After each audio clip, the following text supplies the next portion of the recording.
Hi friends, welcome back. നമ്മുടെ ആപ്പിളിൻ്റെ iPhone 17 series വരുമ്പോൾ വില കൂടാൻ പോവാണ് കേട്ടോ. ഇന്ത്യയിൽ എന്തോ പ്രൊഡക്ഷനൊക്കെ തുടങ്ങി, അതുകൊണ്ട് ഇനി വില കുറയുന്നൊക്കെ പ്രതീക്ഷിച്ച് കാത്തിരിക്കുന്ന ആൾക്കാരുണ്ട്.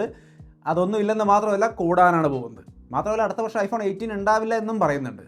അതും കൊണ്ടും കഴിഞ്ഞില്ല, ആപ്പിളിൻ്റെ മാക്കിലൊക്കെ ഇനി സിം ഇട്ട് കോൾ ചെയ്യാൻ പറ്റുമെന്ന് പറയുന്ന വാർത്തകൾ വരുന്നു. എയർടെലിൻ്റെ ഒട്ടനവധി ഓഫറുകൾ വരുന്നു. ഇവിടെ റോബോട്ട് പ്രസവിക്കാൻ പോകുന്നു. ഇങ്ങനെ ഒട്ടനവധി വാർത്തകളുണ്ട്. ഇപ്പോൾ ഏറ്റവും ലേറ്റസ്റ്റ് ആയിട്ടുള്ള പുതിയ ടെക്നോളജി വാർത്തകളാണ് നമ്മൾ ഇന്ന് കൊണ്ടുവന്നിരിക്കുന്നത്. ടെക് ന്യൂസ് ആണ്. സോ എല്ലാം ഒന്ന് കണ്ടു നോക്കൂ, എന്നിട്ട് അഭിപ്രായങ്ങൾക്ക് തീർച്ചയായിട്ടും പറയൂ. ഇതുപോലെ ലേറ്റസ്റ്റ് ആയ ടെക് ന്യൂസുകൾ കൃത്യമായിട്ട് കിട്ടാൻ വേണ്ടി നമ്മുടെ ചാനൽ മറക്കാതെ സബ്സ്ക്രൈബ് ചെയ്ത് ബെല്ലൈക്കണൊക്കെ എനേബിൾ ചെയ്ത് വെച്ചോളൂ. സോ അപ്പോൾ നമുക്ക് ആദ്യത്തെ വാർത്തയിലേക്ക് കിടക്കാം. ഐഫോൺ 17 സീരീസിന് വില കൂടുകയാണ്. ഒരു തർക്കമില്ല കാര്യത്തിൽ. 80,000 രൂപയ്ക്ക് ഉണ്ടായിരുന്ന ഐഫോൺ 16 സീരീസ് ഇതിലേക്ക് 17ലേക്ക് വരുമ്പോൾ 84,000 ആവും. ചെറിയ അപ്ഡേറ്റേ ഉള്ളൂ, ഒരു കുഴപ്പമില്ലെന്ന് പറയാം. പക്ഷേ പ്രോയിലേക്ക് വരുമ്പോൾ 1.20 ഉണ്ടായിരുന്നു, 1.34 ആ റേഞ്ചിലേക്ക് വരും. 10,000 രൂപയുടെയൊക്കെ ഒരു അടുത്തുള്ളൊരു ഹൈക്ക് ഉണ്ട്. സോ അപ്പോൾ പ്രൈസ് കൂടുകയാണ്. അപ്പോൾ ഇന്ത്യയിൽ പ്രൊഡ്യൂസ് ചെയ്യാൻ തുടങ്ങിയതിൻ്റെ മെച്ചമൊന്നും ഇല്ലേന്ന് ചോദിച്ചു കഴിഞ്ഞാൽ, അസംബിൾ ചെയ്യാൻ തുടങ്ങിയിട്ടുണ്ടല്ലോ, അപ്പോൾ അതിൻ്റെ മെച്ചമൊന്നും ഇല്ലെന്ന് ചോദിച്ചാൽ ഒന്നും കാണാനില്ല. ലീക്ക് ആൻഡ് റൂമേഴ്സ് ആണ്. ഇനിയിപ്പോൾ റിയൽ ലോഞ്ച് കഴിയുമ്പോഴേ നമുക്ക് അറിയാൻ പറ്റുള്ളൂ. സെപ്റ്റംബർ ലോഞ്ച് ഉണ്ടല്ലോ, ഫസ്റ്റ് വീക്കിൽ ലോഞ്ച് ഉണ്ട്, 10-ാം തീയതി 9-ാം തീയതി അപ്പോൾ ആ ലോഞ്ച് ഉണ്ട്, അപ്പോഴേ അറിയാൻ പറ്റുള്ളൂ. എന്തായാലും വില കൂടുന്നു എന്നുള്ളതാണ് വാർത്തകൾ. ലേറ്റസ്റ്റ് ഇൻഫർമേഷനാണ് ഷെയർ ചെയ്തിരിക്കുന്നത്. ഇനി അടുത്തൊരു വാർത്തയാണ്, വിവോയുടെ റിയാലിറ്റി ഹെഡ്സെറ്റ് വരികയാണ്. ആൾക്കാരൊക്കെ ട്വീറ്റ് ചെയ്യുന്നുണ്ട്. വിവോയുടെ ആപ്പിൾ വിഷൻ പ്രോ. ആരെയും കുറ്റം പറയാൻ പറ്റില്ല, കാരണം അത് അതുപടി തന്നെ ഈച്ചക്കോപ്പി ചെയ്ത് വെച്ചിരിക്കുകയാണെന്ന് പറയാം ഏകദേശം. ഇവിടെ ഇൻസ്പിറേഷനൊക്കെ ഉൾക്കൊള്ളാം. അതായത് ഒരു സാധനം കാണുമ്പോൾ നമുക്ക് ആപ്പിൾ കോപ്പി അടിക്കുന്നുണ്ടല്ലോ ആൻഡ്രോയിഡിന് ഇഷ്ടം പോലെ. ഇപ്പോൾ പഞ്ച് ഹോൾ സാധനം കോപ്പി അടിച്ചല്ലോ അവർ, ഡൈനാമിക് ഐലൻഡ് എന്ന പേരിലേക്ക് സംഭവം. പക്ഷേ ഡൈനാമിക് ഐലൻഡ് ആയി, അത് കുറേ വെറൈറ്റി ഫീച്ചേഴ്സൊക്കെ വന്നു. ഒരുപാട് ആ സാധനം തിരിച്ച് ആൻഡ്രോയിഡ് ഫോണുകളിൽ തന്നെ കോപ്പികൾ ഒരുപാട് പേരിൽ കണ്ടു. ഇവൺ ആൻഡ്രോയിഡ് കിങ്ങുകൾ വരെ പലതും നൗബാർ എന്ന പേരിലൊക്കെ താഴോട്ട് ഇറക്കിയൊക്കെ ഇട്ടിട്ടുണ്ട്. സംഭവം യൂസ്ഫുള്ളായി. ഇൻസ്പിറേഷൻ ഉൾക്കൊള്ളുന്നതുകൊണ്ട് കുഴപ്പമില്ല, ആരും കുറ്റം പറയുമൊന്നുമില്ല. പക്ഷേ ഇത് തനി കോപ്പി ആകുമ്പോൾ എന്താണ് നിങ്ങളുടെ കാഴ്ചപ്പാട്? ഇൻസ്പിറേഷൻ ഉൾക്കൊള്ളുന്നതാണോ, അത് അങ്ങനെ തന്നെ കോപ്പി ചെയ്തിട്ട് അതിന് ഇൻസ്പിറേഷൻ എന്ന് പേരിട്ട് വിളിക്കുന്നതാണോ നല്ലത്? നിങ്ങളുടെ അഭിപ്രായം തീർച്ചയായിട്ടും കമൻറ്റ് ചെയ്യും. ഇനി അടുത്തൊരു വാർത്ത, വിവോയുടെ T4 എന്നൊരു ഫോൺ വരുന്നുണ്ടോ. T4 Pro. ഈ പ്രോ വരുമ്പോൾ ഇതിൽ സ്നാപ്ഡ്രാഗൺ 7 Gen 4 പ്രോസർ ഉണ്ടായിരിക്കും.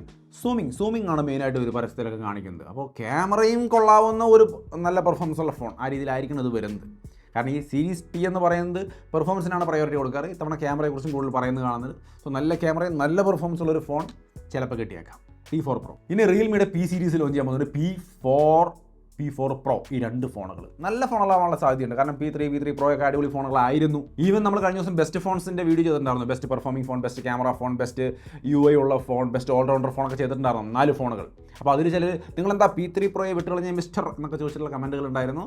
വിട്ട് കളഞ്ഞതല്ല, നമ്മൾ ശ്രദ്ധിച്ചായിരുന്നു. എന്ന് വെച്ചാൽ ഇതിൽ പെർഫോമൻസ് നോക്കിയാൽ സ്നാപ്ഡ്രാഗൺ 8 Gen 4 ഉള്ള നമ്മുടെ നിയോ 10R നിൽക്കുകയാണ്, ക്യാമറയ്ക്ക് മോട്ടോ നിൽക്കുകയാണ്, ഓൾറൗണ്ടർ നോക്കിയാൽ OnePlus നിൽക്കുകയാണ്, അതിൻ്റെ അപ്പുറത്ത് UI നോക്കിയാൽ നത്തിങ് നിൽക്കുകയാണ്.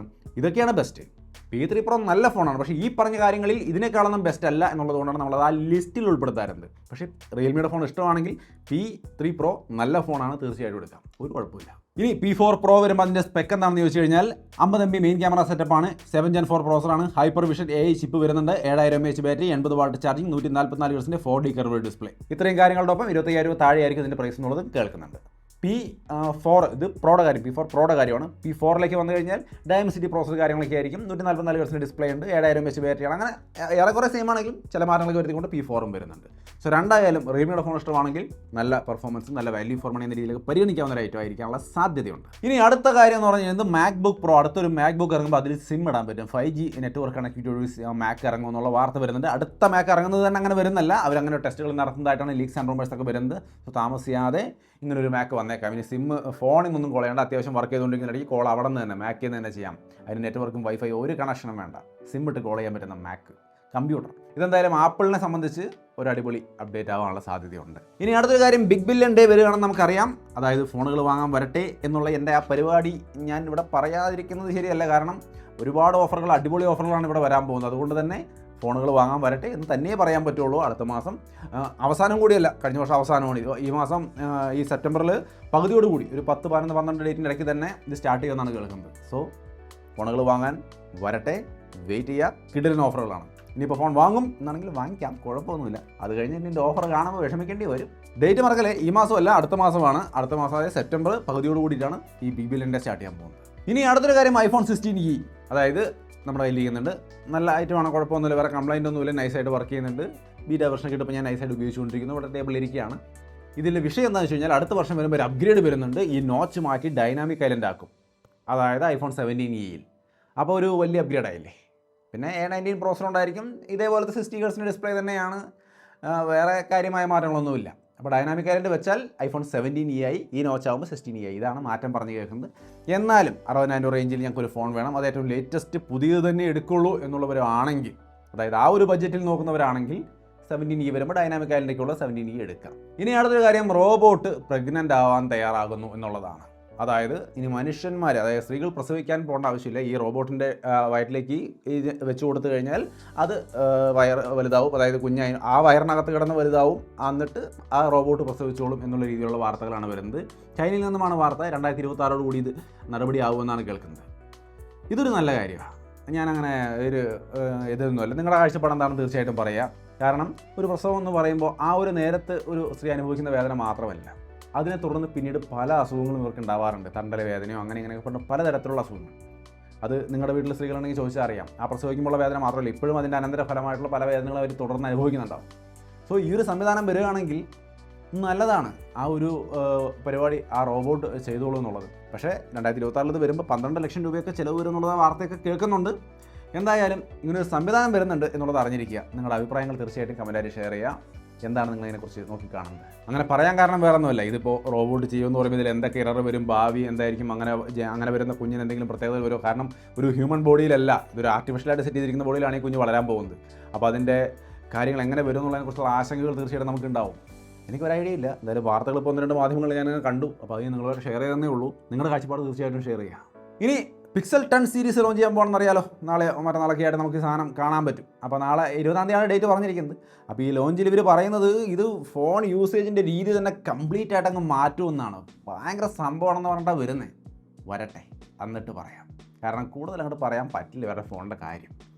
നാളെയാണ് ലോഞ്ച്, നോക്കിയിരിക്കാം. ഇനി അടുത്തൊരു കാര്യം, മാക്ബുക്ക് പ്രോ. നമുക്കറിയാം മാക്ബുക്ക് പ്രോ അല്ലെങ്കിൽ മാക്ബുക്ക് എയർ ഇത് ഏതായാലും 1 ലക്ഷം കൊടുക്കണം അത്യാവശ്യം. ആ റേഞ്ച് കൊടുത്താലേ ഒരെണ്ണം കിട്ടും. സ്റ്റുഡൻസിനൊക്കെ ഇത് വാങ്ങിക്കാൻ വേണ്ടി അത്രയും കാശ് കൊടുത്ത് വാങ്ങിച്ച് അത്രയും പവർഫുൾ ആയ ഒരു സംഭവം കൊണ്ട് നടക്കേണ്ട ആവശ്യമൊന്നും സ്റ്റുഡൻസിനില്ല. അത്യാവശ്യം കാര്യങ്ങൾ ഡോക്യുമെൻറ്റ് കാര്യങ്ങൾ കൈകാര്യം ചെയ്യാൻ അത്രയും ഒരു പവർഫുള്ളായ സംഭവത്തിൻ്റെ ആവശ്യമില്ല. ശരി, കുറഞ്ഞ വിലയിൽ കിട്ടുകയാണെങ്കിൽ നല്ലതാണ്. അങ്ങനെ നോക്കുമ്പോൾ സെക്കൻഡ് ഹാൻഡ് വാങ്ങിക്കേണ്ടി വരും. എന്നാൽ ഇനി അത് ബുദ്ധിമുട്ടാവില്ലെന്ന് തോന്നുന്നു. കാരണം ആപ്പിൾ പുതിയൊരു സെറ്റപ്പ് ചെയ്യുന്നുണ്ട്. ആപ്പിളിൻ്റെ ഐഫോൺ 16 Pro Maxിലൊക്കെ ഇരിക്കുന്ന പ്രോസർ ഉണ്ടല്ലോ, A18 Pro, ഈ സംഭവം എടുത്ത് വെച്ചുകൊണ്ടൊരു കമ്പ്യൂട്ടർ ഇറക്കാൻ പോകുന്നത്, അതായത് ലാപ്ടോപ്പ്. അപ്പോൾ ഇത് വന്നൊരു 60,000 റേഞ്ചിലേക്ക് കിട്ടുമെന്നാണ് പറയുന്നത്. അത് എന്താണ് അങ്ങനെ നിങ്ങൾ ചിന്തിക്കും. പക്ഷേ എന്തായാലും അത് പെർഫോമൻസ് അടിപൊളിയായിരിക്കും. കാരണം ഇതിനകത്ത് പെർഫോമൻസിന് യാതൊരു ഇഷ്യൂ ഇല്ല, സെറ്റാണ്. അപ്പോൾ ഈ പെർഫോമൻസ് കിട്ടിയ സ്റ്റുഡൻസിനൊക്കെ ധാരാളമാണ് അടിപൊളിയായിട്ട് കൊണ്ടുനടന്ന് ഉപയോഗിക്കാം. പക്ഷേ 18 Proയുള്ള ഈ Pro Max എന്ന ഫോണിന് 140 അപ്പോൾ ഇവരിത് വെച്ചുകൊണ്ട് ഇറക്കുന്ന ഫോൺ 60 രൂപയ്ക്ക് ഇറക്കും, ഇത് വെച്ചുകൊണ്ട് ഇറക്കുന്ന ലാപ്ടോപ്പ് 60 രൂപയ്ക്ക് ഇറക്കും എന്നുള്ളത് കണ്ട് തന്നെ അറിയണം. ലീക്സ് ആൻഡ് റൂമേഴ്സാണ്. എന്തായാലും 60 രൂപ റേഞ്ചിൽ ഒരു ലാപ്ടോപ്പ് വരുന്നു, അതിൽ ഫോണിലുള്ള പ്രോസസ്സറാണ് ഉണ്ടാവുക എന്നുള്ളതാണ് കേൾക്കുന്നത്. അറിഞ്ഞിരുന്നോളൂ ഇതൊക്കെ സംഭവിക്കും എന്നുള്ള കാര്യം കണ്ടറിയണം. എന്തായാലും ആപ്പിൾ അല്ലേ. ഇനി അടുത്തൊരു വാർത്ത, ഇൻട്രസ്റ്റിംഗ് ആയ വാർത്ത എന്ന് പറയുന്നത് iPhone 18, അതായത് ഇപ്പോൾ 17 ആണ് ഇറങ്ങാൻ പോകുന്നത്. അടുത്ത 18 എന്ന ഫോൺ അടുത്ത വർഷം ഇറങ്ങില്ലെന്നാണ് പറയുന്നത്. ഇത് അതിൻ്റെ അടുത്ത വർഷം ഇറങ്ങുള്ളൂ അത്രേ. അത് മാറ്റി വയ്ക്കുകയാണ്. ഇവരിതിന് മുമ്പും ഈ ലൈനപ്പിൽ മാറ്റം വരുത്തിയിട്ടുണ്ട്, ലോഞ്ചിൽ മാറ്റം വരുത്തിയിട്ടുണ്ട്. ഈ ഒരു മാറ്റം എന്തിനാണെന്ന് ചോദിച്ചു കഴിഞ്ഞാൽ ഇവരിപ്പോൾ എയർ എന്ന് പറഞ്ഞിട്ടൊരു സംഭവം ഇറങ്ങുന്നുള്ളൂ, വളരെ സ്ലിമ്മായൊരു ഫോൺ. ഈ ഫോണിന് സെയിൽ ഉണ്ടാകാൻ വേണ്ടിയിട്ടാണ്. 18 അടുത്ത് മാറ്റി കഴിഞ്ഞാൽ പിന്നെ അടുത്ത വർഷം പുതിയ ഫോൺ വാങ്ങിക്കാൻ വരുന്നതെന്ന് വെച്ചാൽ ആ ബഡ്ജറ്റ് ഏകദേശം എയറേ ഉണ്ടാവുള്ളൂ. അപ്പോൾ എല്ലാവരും എയർ എടുത്തോളും എന്നുള്ള ധാരണയിലാണ് ഇവരിത് കൊണ്ടുവരുന്നതെന്നാണ് അറിയുന്നത്. എന്തായാലും ലീക്സ് ആൻഡ് റൂമേഴ്സ് ആണ്. ഇപ്പോൾ 2026 ഐഫോൺ ബേസ് മോഡൽ പ്രതീക്ഷിക്കേണ്ട. ഇനി അടുത്തൊരു കാര്യം, ChatGPT കാര്യമായിട്ട് ഉപയോഗിക്കുന്ന ആൾക്കാരുണ്ടെങ്കിൽ ഒരു അറിയിപ്പുണ്ട്, ഒരു പുതിയ ഓഫർ വന്നിട്ടുണ്ട്. കാര്യം വേറെ ഒന്നുമല്ല, ബേസിക്കായിട്ട് നമ്മളെല്ലാവരും ഉപയോഗിക്കുന്നുണ്ട്, നമുക്കറിയാം. അത് ഏറ്റവും നല്ല ഒരു കാര്യമായിട്ട് കാര്യങ്ങൾ വൃത്തിയായിട്ട് തരുന്ന ഒരു AI എന്ന് പറയുന്നത് ChatGPT തന്നെയാണ്. വേറെ എന്തൊക്കെയുണ്ടെങ്കിലും ഇതിൻ്റെ അത്രയും ഒരു പെർഫെക്ഷൻ ഇല്ല. അതുകൊണ്ട് തന്നെ എനിക്കിഷ്ടം പേഴ്സണലി ഇതാണ്. ഇതിനകത്ത് കൂടുതൽ ഉപയോഗിക്കാൻ സമയത്ത് നമുക്ക് പറ്റില്ല. നോർമൽ ഫ്രീ വെർഷനിലൊരു ലിമിറ്റ് ഉണ്ട്, അത് കഴിഞ്ഞാൽ ഇന്നത്തെ പരിപാടി കഴിഞ്ഞു എന്ന് പറയും അവർ. അപ്പോൾ അതുകൊണ്ട് തന്നെ കൂടുതൽ ആവശ്യങ്ങൾക്ക് ഉപയോഗിക്കുന്ന ആൾക്കാരുണ്ട്. നിങ്ങൾ ബിസിനസ് പരമായിട്ട് നിങ്ങൾ ആവശ്യങ്ങൾ കൂടുതൽ ഉപയോഗിക്കുന്ന ആൾക്കാർ, നിങ്ങൾ പ്ലസ് മെമ്പർഷിപ്പ് എടുത്ത് ഉപയോഗിക്കുന്നുണ്ടെങ്കിൽ ആ ഹൈ എമൗണ്ടിന് കൊടുക്കേണ്ട പകരം 390 രൂപയ്ക്ക് ഒരു ഗോ എന്ന് പറഞ്ഞൊരു പ്ലാൻ ഇവർ കൊണ്ടുവന്നിരിക്കുകയാണ്. അതെടുത്താൽ നമുക്ക് അത്യാവശ്യം ഈ ബേസ് മോഡലിനേക്കാൾ കുറച്ചും കൂടി കൂടുതൽ കാര്യങ്ങൾ ചെയ്യാൻ പറ്റും. അതിൻ്റെ ഡീറ്റെയിൽസ് ഞാൻ സ്ക്രീനിൽ കാണിക്കുന്നുണ്ട്, നോക്കിയിട്ട് ആവശ്യമുള്ളവർ ഉപയോഗിക്കുക. ഇനി അടുത്തൊരു കാര്യം, Redmi 15 എന്നൊരു ഫോൺ ഇന്ത്യയിൽ ലോഞ്ച് ചെയ്യാൻ പോകുന്നുണ്ട്. ഇതിൽ Snapdragon 6 Gen 3 പ്രോസർ ആയിരിക്കും. സ്ലിമ്മസ്റ്റ് 7000 mAh ബാറ്ററിയുള്ള ഫോൺ എന്നാണ് പറയുന്നത്. സോ നല്ല ബാറ്ററി ലൈഫ് കിട്ടും. 3 കളറിലൊക്കെയാണ് ലോഞ്ച് ചെയ്യാൻ പോകുന്നത്. 15 ആണോ, Redmi 15, Note 15 അല്ല, Note സീരീസ് അല്ല, അത് വെറും Redmi 15. നല്ല ഫോണായിരിക്കും എന്ന് പ്രതീക്ഷിക്കാം. പക്ഷേ Redmi Note സീരീസ് ചൈനയിൽ ലോഞ്ച് ചെയ്യുന്നുണ്ട്. അത് അത്യാവശ്യം കുഴപ്പമില്ലാത്തൊരു സെറ്റപ്പാണ്. Snapdragon 7 Gen 4 പ്രോസസർ ഉണ്ട്, 90 വാട്ട് ചാർജിംഗ് ഉണ്ട്, 50 MP main camera, 50 MP telephoto camera, 8 megapixel wide angle camera, curved display, 1.5K ആണ് വരുന്നത്. അങ്ങനെയുള്ള കാര്യങ്ങളൊക്കെയാണ് അതിൽ കേൾക്കുന്നത്.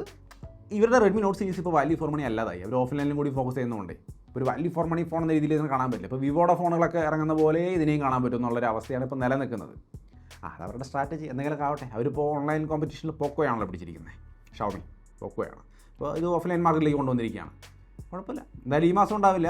ചൈനയിലാണ് ഇപ്പോൾ ലോഞ്ച് ചെയ്യാൻ പോകുന്നത്. അത് കഴിഞ്ഞിട്ട് 2 മാസം കൂടി കഴിഞ്ഞിട്ട് ഇന്ത്യയിലേക്ക് വരും. ഇനി എയർടെൽ ഒരു നല്ല ഓഫർ കൊണ്ടുവന്നിരിക്കുകയാണ്. ഒന്നല്ല 2 ഓഫറുകൾ. ഒരുപാട് ഓഫറുകൾ അവർ കൊണ്ടുവരുന്നത്. ശരിക്കും ജിയോ അവരുടെ നല്ല പ്ലാനുകൾ പലതും എടുത്ത് കളയുന്നതാണ് നമ്മൾ കാണുന്നത്. അപ്പോഴാണ് എയർടെൽ നല്ല നല്ല ഓഫറുകൾ കൊണ്ടുവരുന്നത്. ഇപ്പോൾ പെർപ്ലക്സിറ്റി AI ആ സംഭവം നിങ്ങൾക്ക് 1 വർഷത്തേക്ക് ഫ്രീ ആയിട്ട് കിട്ടുന്നുണ്ട്. നിങ്ങൾക്ക് ക്ലെയിം ചെയ്യാൻ അതിനകത്ത് കയറിയിട്ട് ഞാൻ ചെയ്തു, എനിക്ക് കിട്ടി. അതേപോലെ ആപ്പിൾ മ്യൂസിക് 6 മാസത്തേക്ക് നിങ്ങൾക്ക് വേണമെങ്കിൽ ക്ലെയിം ചെയ്യാം. എയർടെലിൻ്റെ താങ്ക്സ് ആപ്പിൽ നിന്ന് റീചാർജ് ചെയ്യാനുണ്ടോ? ആ റീചാർജ് ചെയ്ത് കഴിഞ്ഞാൽ ആപ്പിൾ മ്യൂസിക് 6 മാസത്തേക്ക് ഫ്രീ ആയിട്ട് കിട്ടും. കിട്ടിയെന്ന് പറഞ്ഞുകൊണ്ട് ആൾക്കാരൊക്കെ ട്വീറ്റ് ചെയ്യുന്നുണ്ട്. ഞാൻ ചെയ്തില്ല, കാരണം ഓൾറെഡി ഞാൻ 1 വർഷത്തേക്ക് ചെയ്തിട്ടേക്കും. അതായത് വീണ്ടും ചെയ്യേണ്ട ആവശ്യമില്ല. അതായത് എനിക്കത് ക്ലെയിം ചെയ്യാനുള്ള ഓപ്ഷൻ കാണാനില്ല. നിങ്ങൾ റീചാർജ് ചെയ്യാൻ ഉദ്ദേശിക്കുന്നതിൽ ആ ആപ്പിൽ നിന്ന് ചെയ്യുക. അപ്പോൾ 6 മാസം ആപ്പിൾ മ്യൂസിക് കിട്ടും. ആപ്പിൾ മ്യൂസിക് ഉപയോഗിക്കുന്നുണ്ടെങ്കിലേ ഉപകാരമുള്ളൂ. പക്ഷേ 6 മാസം കഴിഞ്ഞാൽ 119 രൂപ പെർ മന്ത് കൊടുക്കേണ്ടി വരും. മറ്റേ സ്ട്രാറ്റജിയാണ് ജിയോയുടെ പരിപാടി. നമ്മൾ കണ്ടില്ലേ, 5G നമുക്ക് ഫ്രീ ആയിട്ട് തന്നിട്ട് നമ്മൾ അതിനെ അഡിക്റ്റ് ആക്കിയതിന് ശേഷം പിന്നെ കാശ് വാങ്ങിക്കാൻ തുടങ്ങിയ പരിപാടി. ആപ്പിൾ മ്യൂസിക് ഉപയോഗിക്കാത്ത ആൾക്കാരുണ്ടെങ്കിൽ അവർക്കിത് ഫ്രീ ആയി കൊടുത്ത് ഉപയോഗിപ്പിച്ച് അഡിക്റ്റ് ആക്കിയതിന് ശേഷം കാശ് വാങ്ങിക്കുക എന്നുള്ള ആ തന്ത്രം തന്നെയാണ് ഒരുപാട് ബ്രാൻഡുകൾ ചെയ്യുന്നതാണ്. ആപ്പിൾ അതേ ഒരു തന്ത്രം എയർടെലുമായിട്ട് സഹകരിച്ച് ചെയ്യുന്നു എന്ന് മാത്രം.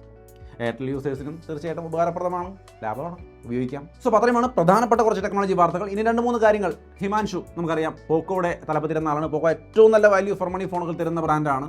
ആ ഫോണുകളാണ് ഇറക്കിക്കൊണ്ടിരുന്നത്. ഇപ്പോൾ അദ്ദേഹം മാറി CMF-ലേക്ക് വരികയാണ്. സോ CMF-ൽ നിന്നും ഇനി അടിപൊളി വാല്യൂ ഫോർ മണി ഫോണുകൾ നമുക്ക് പ്രതീക്ഷിക്കാം. ഇനി അടുത്തൊരു കാര്യം, സ്നാപ്ഡ്രാഗൺ 8 ലോഞ്ച് ചെയ്യാൻ പോവാണ്. അത് വെച്ചുകൊണ്ട് റിയൽമിയുടെ GT88 Pro തുടങ്ങിയ ഫോണുകൾ വരുമെന്നുള്ള വാർത്തകൾ. സോ അത്രയുമാണ് ഇന്നത്തെ കുറച്ച് പ്രധാനപ്പെട്ട ടെക്നോളജി വാർത്തകൾ. നല്ല ഇൻട്രസ്റ്റിംഗ് ആയ കുറച്ച് വാർത്തകളൊക്കെ ഞാനിതിൽ കണ്ടു. നിങ്ങൾ കണ്ടതിൽ നിങ്ങൾക്ക് എന്തെങ്കിലും ഇൻട്രസ്റ്റ് ആയിട്ട് തോന്നിയെങ്കിൽ തീർച്ചയായിട്ടും കമൻറ്റായിട്ട് ഷെയർ ചെയ്യുക. ടെക്നോസുകൾ ഇനിയും ഇതുപോലെ ലേറ്റസ്റ്റ് ആയിട്ടുള്ളത് ഓൺ ടൈമിന് കിട്ടാൻ വേണ്ടി നമ്മുടെ ചാനൽ മറക്കാതെ സബ്സ്ക്രൈബ് ചെയ്ത് ബെല്ലൈക്കണൊക്കെ എനേബിൾ ചെയ്ത് വെക്കാം. വീണ്ടും ഒരു വീഡിയോയിൽ കാണാം.